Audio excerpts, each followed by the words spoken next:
వరద బాధితుల సహాయార్థం రాష్ట్ర ముఖ్యమంత్రి నారా చంద్రబాబు నాయుడు తోడుగా విజయవాడ నందు శాసనసభ్యులు పాసం సునీల్ కుమార్ను కలిసి సీఎంఆర్ఎఫ్ సహాయ నిధికి వాకాడు మండలం నుండి నాయకులు కార్యకర్తలు అందించిన 2 లక్షల రూపాయలను శాసనసభ్యులు వారికి అందించిన మండల పార్టీ అధ్యక్షులు దువ్వూడు మధురెడ్డి.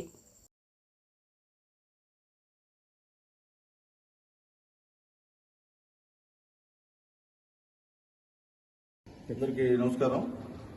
ముఖ్యంగా ఈ వరద బాధితుల సహాయార్థం వాకాడు మండల పార్టీ అధ్యక్షులు మసూద్ రెడ్డి గారు 1 లక్ష రూపాయలు, అలాగే కల్లూరు హరీష్ బాబు గారు 1 లక్ష రూపాయలు ఈరోజు సీఎం సహాయ నిధికి ఇవ్వడం జరిగింది.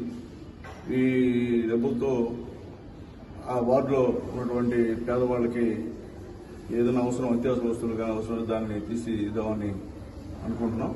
అట్లాగే ఇంతకుముందు కూడా వాకాడు మండలం నుంచి 66,000 కూడా ఇవ్వడం జరిగింది. అంటే వాకాడు మండలం నుంచి టోటల్గా 2,66,000 మా తెలుగుదేశం పార్టీ, మరీ చెప్తున్నాం, తెలుగుదేశం పార్టీ క్యాడర్ ఇచ్చింది. ఎందుకంటే మా వాళ్ళందరూ ప్రతి ఒక్క పార్టీ ప్రెసిడెంట్ స్పందించి డబ్బులు ఇచ్చినందుకు ప్రతి ఒక్క పార్టీ అధ్యక్షుడికి, అక్కడ ఉన్నటువంటి నాయకులకి, కార్యకర్తలకు కూడా ప్రత్యేకమైన ధన్యవాదాలు తెలియజేస్తున్నాం.